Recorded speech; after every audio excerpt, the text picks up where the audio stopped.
mathematically so. We were fortunate to be in a position where from last night we knew that we were already through. I don't think that had an impact on our ambitions for the game. I think we still wanted to win and, to seal up, and we also knew that there was records to break as a nation ourselves, between ourselves. So of course we had that ambition. But yeah, we have to say that, luckily we're still through. So perhaps in that aspect it was, we're happy that it was here and not the first game or second game. The mood is quite down actually, and it needed a few people to remind us that we're in a position that we're not usually in as a nation, as Black Stars, and that in tournament football, if we want to go the distance, the focus, even though we want to win every game, the focus is that we progress to the next round, and there's been coverage on the fact the next game, things, you don't know how it works. It could, by the end, could work in your favour. You never know. So we just have to focus on whichever game is at hand and give our best to win. All right, Brandon.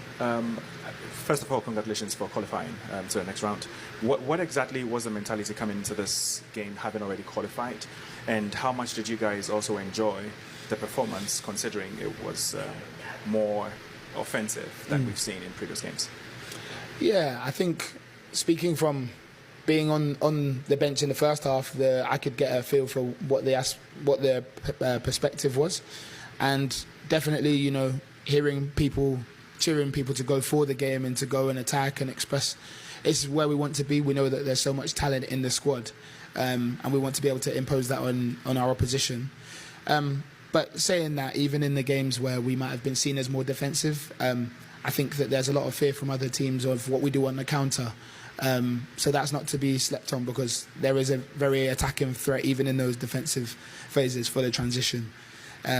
But yeah, I think the overall feeling was that we want to go and win the game, and to make a statement to our fans at home that we want to make a new dawn of really going for it in tournaments and being that powerhouse that we know that we are.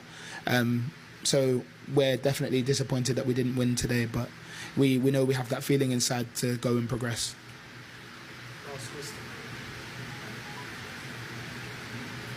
Where's the microphone? Because I have to get ready. Okay.